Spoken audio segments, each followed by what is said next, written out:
السلام عليكم أصحابتي كسو دواده muuqaalkii ugu horeeyay aan hore idinkugu soo sheegnay inaanu soo gudbin doono haddaba sawiro wadan lagu dhuftay atomic bombka nuclearka kana soo kabtay dhaawacii rafaadkii gaaray haddana ah mid kamid ah wadamada adduunka ugu guulaha badan dhanka tiknoolajiyada ganacsiga si xoogan uu ku socdo horumarka noloshooda Japan waxay weerar ku qaatay December 1940 saldhig ciidan oo lahaa wadanka Mareykanka Pearl Harbor oo ahayd sababtii soo dhaqaajisay in Mareykanka uu duulaan argoosi ah iyadana dhankeeda ugu jawaabo wadanka Japan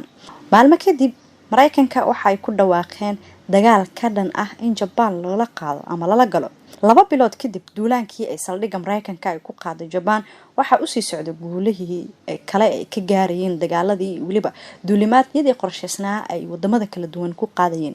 Philippines, Indonesia, Malaysia, Singapore iyo Parma oo gabi ahaanba ahayd fariisimo ciidan ee quwadihii waqtigaas ku jiray dagaalkii labaad ee adduunka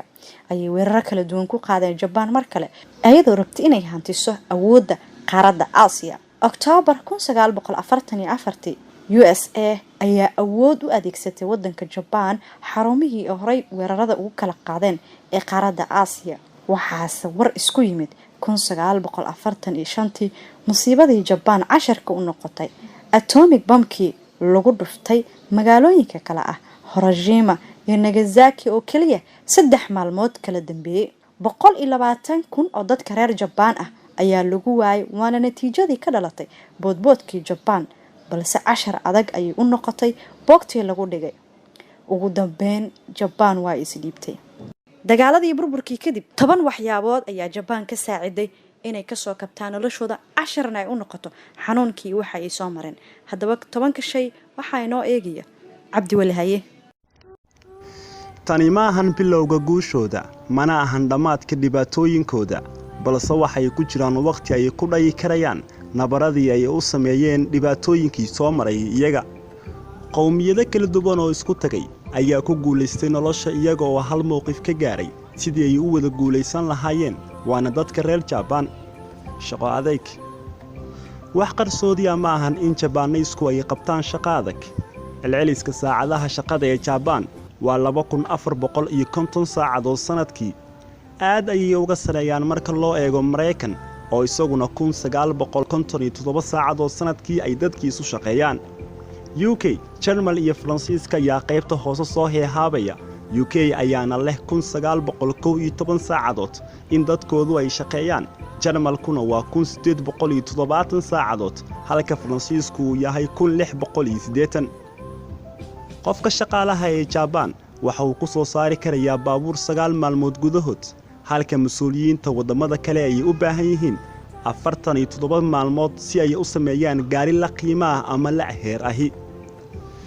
shaqaalaha Japan ayaa la sheegaa in ay qaban karayaan shaqada sida caadiga ah ay u sameeyaan 5 ilaa 6 qofood marka loo baahdo in guri si degdeg ah loo dhiso waana wax kale oo dad badani ay si aad ah u la yaabayaan lambar 2 shot xasiloonidu waa dhaqankii awoodaha jinsiyadaha kala duwan ee reer Japan kadib muddo ay socotay isku dilida mindiyaha caloosha la iskaga soo tuuro ee harakiri ay dadkani u yaqaanaan kuwa oo soo bilowday xilligii saamuriga ama waqtigii casriga ee ciidanka Japan waa markii ay lumiyeen dagaalkii waxa ay in badan dadkooda caloosha iskaga soo rideen mindiyo balse dunida casriga ahi oo hadalla yar hawada u mariyay ayaa lagu arkay ififaalo hoos u sii dhigaya arintan markii siyaasiyiinta iyo wasaaradaha kala duwan ee arimahan qaabilsan ay dareemeen in ay ku lug leeyihiin musuqmaasuq baahsan ama ay ku guuldareysteen in ay qabtaan waajibaadkoodii saarnaa saameynta xun waxay u badneed carruurta dugsiyada hoose dhigta oo mararka qaarkood isdila sababo la xiriira qiimaha aadka u sareeya ee fasalada sidoo kale dadka Japan ayaa xishooda waxayna ka doorbidaan meelo ka baxsan halkii ay gool lahaayeen amaro ay xilli hore u jibiyeen waxayna ka xishoodaan dabiicadahooda markii jibiyeen xeerarka ama caadooyinka kuwa oo noqday heshiis caadi ahi waxyeelo nololeed dadka Japanisku waxay leeyihiin ruux nolol maalmeed leh dabiicadaha lidka ku ah macaamilka waxay u muuqdaan kuwa xad dhaaf ah oo dhinacyo badan oo nolosha ay taabanaya bilowgii hore nolosha dadka reer Japan waxaa la yaabay ku noqotay dad badan oo wax ka soo iibsanayay dukaaman waaweyn kuwa oo abaare halkii saac iyo 30 daqiiqo markay tahay ay arkeen si taxadar leh oo ay sheekadu u socoto dhab ahaantii waxay noqotay mid si joogto ah dukaamanka Japan ay qiimo dhibis u sameeyaan ama discount nus saac ugu dambeeya xilliga rabaxaada dukaamanka caanka ah ee la yaqaano ayaan celcelis ahaan Japan waxaa la xiraa ama dadkoodu ay rabaxaan labada habeenimo xoriyad nidaamka daacadnimadu waxa uu abuuray xirfad shirkaduhu ay ku shaqeeyaan oo wanaagsan iyadoo nidaamkaasi uu aad uga duwan yahay kuwa Mareykan iyo Yurub waa wax aad dif u ah adigoo Japanese ah in aad shaqo meel kale u doonato micnaha qofka Japanka ah inta uu shaqeynayo waxa uu shaqeeyaa hal ama laba shirkadood ma ahan dad shaqadooda ka taga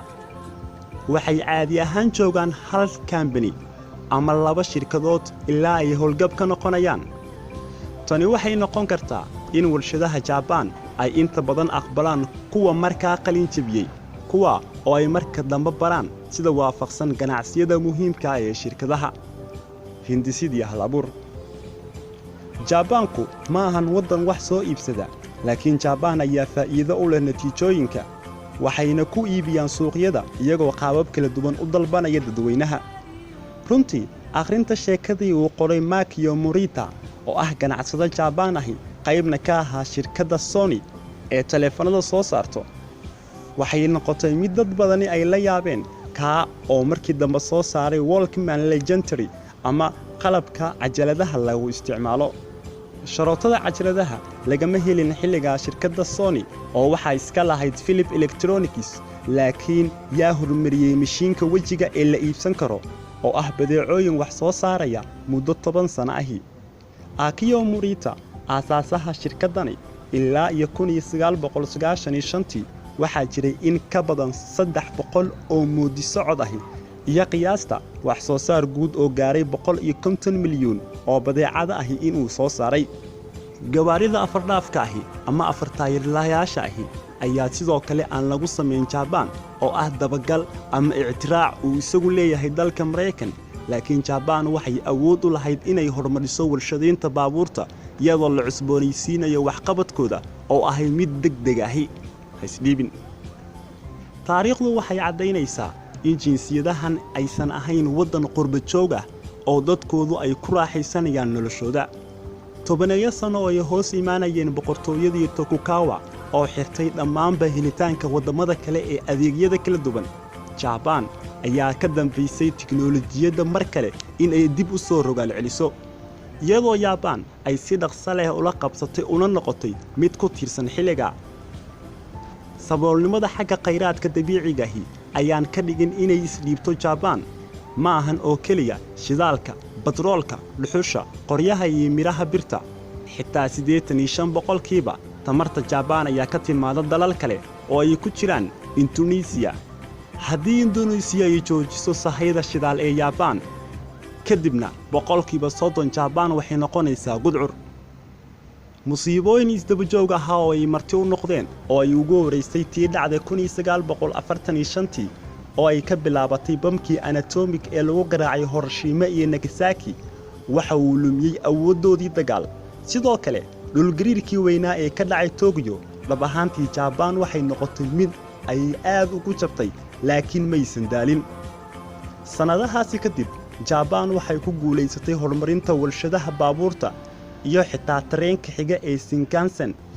waxa laga yaabaa inay si aad ah ula gacan qaaday bilaabashadii Konosuka Mitsushita oo ah shirkadda ugu weyn ee dalka Japan ee soo saarta qalabka elektaroonika shirkaddan waxay qayb ka ahayd kuwii burburay 1945 balse weli waxay awoodi karaysaa inay guurguuraan waxay ka soo bilaabi karayaan hadda meel eber ah warshadan iyadoo u baahan inay dhisto boqortooyo ganacsi oo xilliga xaadirka ah shaqaysa waana mid ay ku guuleysteen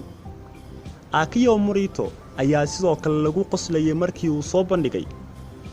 badeecadiisii quruxda badneed ee cajaladaha oo uu ku soo bandhigay dalal kala duwan laakiin ugu dambeyntii wuxuu noqday halyeey ay shirkadda Sony ilaa hadda ay xusto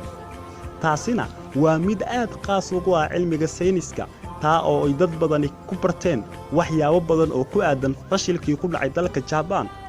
oo ay xilligaasi soo saareen magacii ahaa Markii Byakaku oo ah sayniskii fashilmay dhaqanka akhrinta.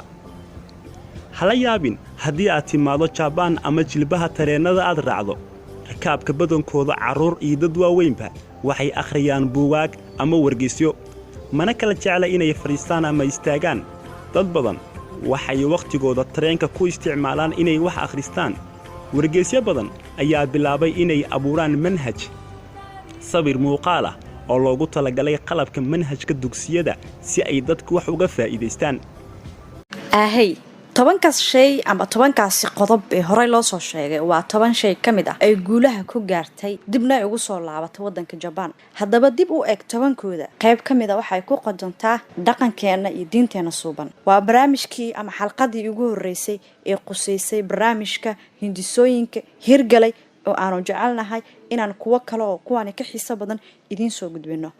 like, share, comment, subscribe inta idinka ayaa idin laga baahan yahay si ay u noqoto channel kamid ah channelada adduunka ee la daawado ama afka Soomaaliga dadka ku hadla ee daawadaan muuqaalada ay soo bandhigaan.